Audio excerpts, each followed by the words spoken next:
Hi guys! Good day po. Ayan, so magluluto tayo ulit ng nilagang baka pero yung ingredients ay iba po sa una nating niluto. Ayan, so ngayon meron tayong bagyo beans. Yan ang baka, ang karni ng baka. Tapos yan, bagyo beans po. Ayan. Ayan, fresh na fresh po yung ating bagyo beans. And then meron tayong pechay. So hiniwa-hiwa ko ng ganyan. And then hinugasan na din. And then, meron tayong green bell pepper, luya, pampawala ng lansa. And then, meron tayong sibuyas, bawang. Ayan po ang ibaba nating ingredient sa ating lulutuing nilagang baka. Ang kinaiba ng nilagang baka natin ngayon ay ano po siya, may pechay. Ayan, so lagyan din natin ng salt. Ayan, so yan ang mga ingredients natin. And then, magluto ako. Ayan, yung baka ay nahugasan ko maigi yan. Nilagyan ko na rin ng asin. And then, ayan, so prepare na natin yung ating paglulutuan ng nilagang baka natin. Ayan, dyan ko po siya ilagay, ay lutuin sa kaldero. Of course, igigisa natin para mas masarap ang nilagang baka. Ayan, so hugasan natin maigi yung ating pecha. Ilang beses ko na po yan hinugasan.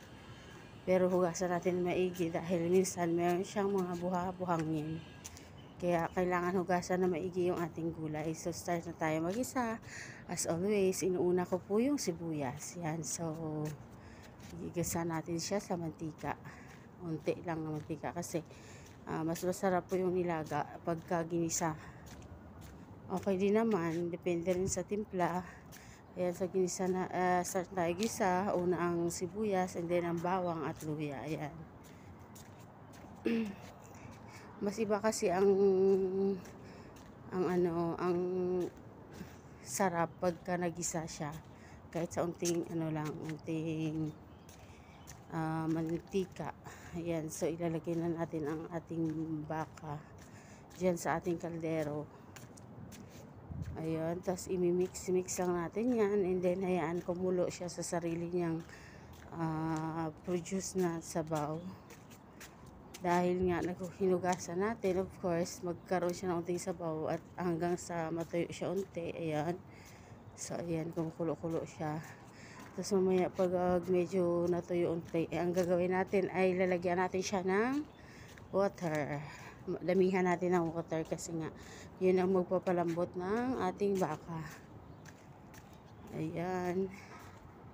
So, ang ating baka 1 kilo po yan. Binili ko yung supermarket.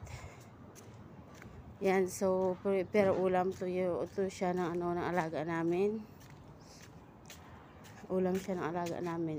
And of course, kukuha din kami unti para sa amin. Yan, so lagyan natin ng water.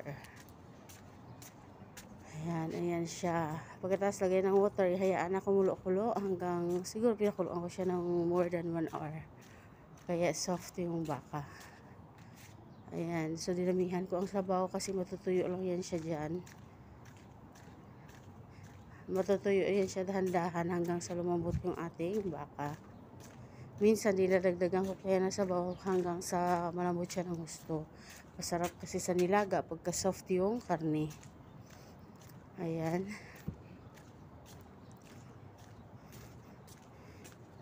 So madami ang sabaw, siguro mga 8 cups siguro yung sinabaw ko dyan. Tapos pagka natuyo-tuyo siya unti, tapos hindi pa siya malambot, ay dinadagdagan ko po yan. Siguro hindi naman ganun katanda yung baka, kaya hindi naman siya ganun katagal na kagaya ng iba ay nilalagaan nila hanggang 2 oras, ganun. Yung sa akin, nasa 1 oras lang yan mahigit ang paglaga ko dyan. Ayan. So mamaya-maya titimplahin ko yan. Pagka lumambot na siya, saka ko siya tinitimpla. Pero bago pa niyan ay nilalagyan ko yan ng unting betchin kasi isa sa mga ingredients na mabilis magpalambot ng karne ay ang betchin. Unting betchin lang po. Ayan. Minsan pag naglaga rin ako, lalo na pagka hindi ko alam na hindi natin alam, minsan matagal siya lumambot, nilalagyan ko siya ng tinidor. Yan, so maglagay tayo unting salt muna. ng baka bago ko ginisa ay after ko siya hinugasan, nilagyan ko rin naman niya ng salt. Ayan, so naglagay tayo ng salt guys. So hayaan na natin kumulo-kulo yung ating baka hanggang sa lumambot. Kasi mamaya uunti na yung sabaw, dadagdagan natin ng tubig ulit. Para dagdagan natin ng tubig ulit para yan ang para ano siya, lumambot siya ng gusto. Masarap kasi sa nilagang baka pag soft. Kasi lalo ngayon, kahit mga bata-bata pa, yung ngipin ay sira na. So, dapat soft para ano siya, makakain ng lahat. Ayan. Pero pag ganitong ulam, natitinga ako kasi nga meron akong pasta. So, lagi natitinga ako sa ngipin ko. Tikman natin kung sakto ng timpla o di kayo magdadagdag pa mamaya.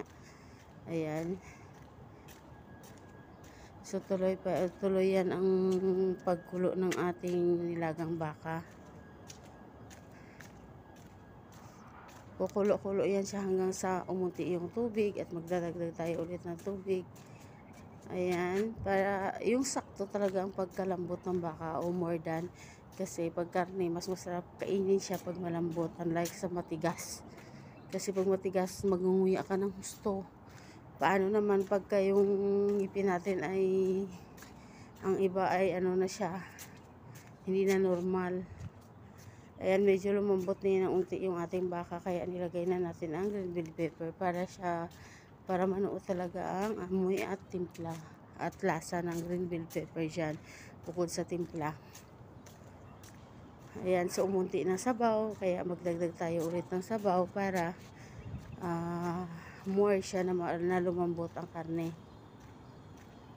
Ayan, so takpan natin pero hindi buo kasi para pag umapaw, para hindi siya umapaw kaagad. Ayan. And then maglagay tayo green bell pepper para dagdag pampalasa at masarap yung ating nilagang baka. Ayan. Yan, so halo-haloin natin and then tatakpan natin ulit. Tapos hayaan lang natin yan siya kumulo-kulo hanggang sa lumambot siya ulit. Ay hanggang sa mabawasan ang tubig unti habang kumukulo-kulo dyan. Ayan, kasi last na to nadagdag ng tubig, medyo malambot na yung ating baka. Last nadagdag ko na to ng tubig dahil medyo malambot na yung baka hanggang sa ano lang siya, sustain hanggang mailagay natin iba pang ingredients hanggang sa maluto na siya ulit. Ayan. Pero guys, sa nilagang baka masarap talaga pag puro laman. Pag puro laman, tapos yung medyo may taba-taba siya. Kaya, ewan ko, sa baka lang naman gusto ko may taba-taba. Sa manok kasi, nandiri kasi ako pag maraming taba ang manok. Kaya, tinatanggal ako yan taba ang manok pagka magluto. Pero pag baka talaga, gusto ko talagang may taba. Ayan, sarap na sarap ako sa taba. Kaya siguro tataba na rin. Kaya siguro ako tumaba. Ayun, hindi naman ganun kasi hindi naman ako kumakain ng baka lagi. Kasi pag sa Pilipinas minsan, yan, pag bumili ang tatay namin ng baka, minsan tiga 4 kilo. Isang kainan lang po yan. Kasi nga, kasali na yung apo niya, kasali na yung kami. Ayun.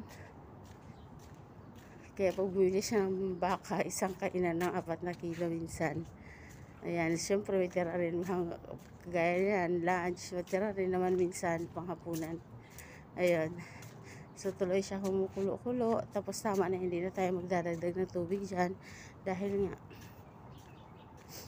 yan na yan ang maglalambot. Medyo malambot na yung baka natin. So, yan na yan ang mag-continuous ng lambot niya. And then, ang magluto dun sa gulay na ihalo natin pa. Ayan.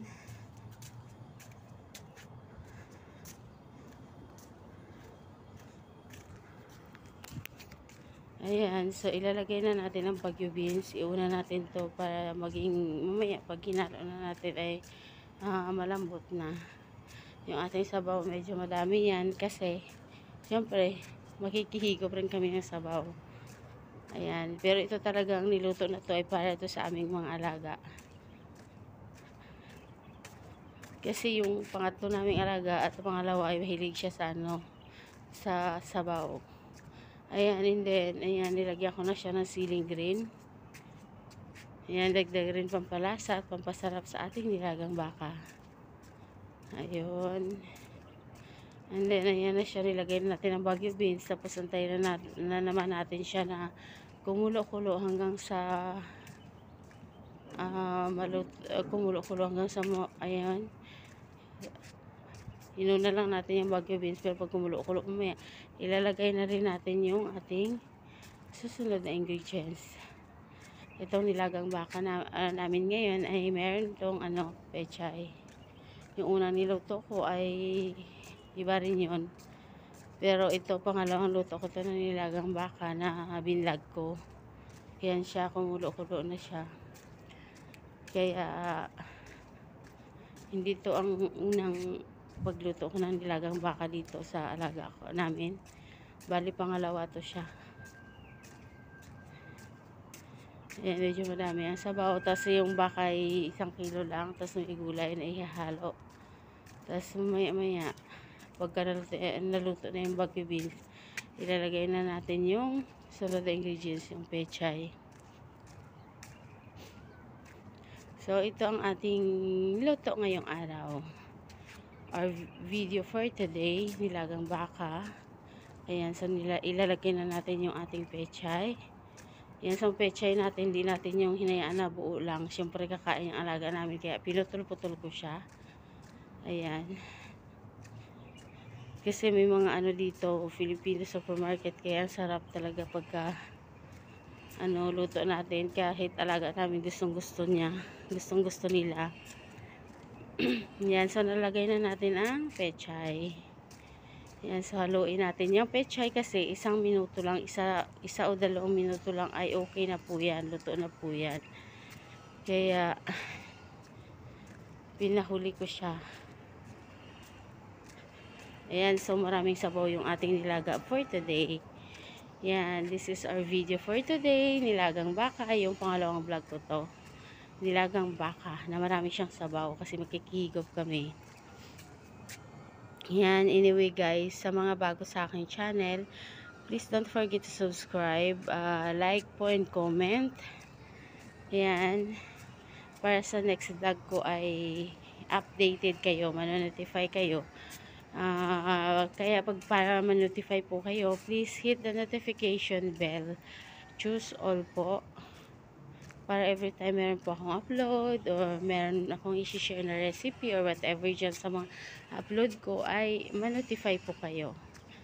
Ayan. So, yung ating baka ay siguro 1 minuto lang ay okay na yan.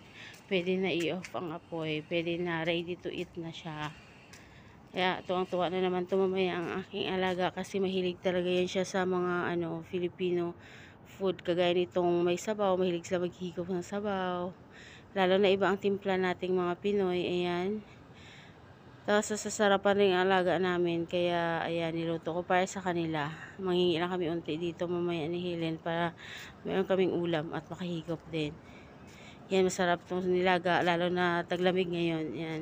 So, mega love shoutout to all. Thank you so much. Thank you for watching. Bye!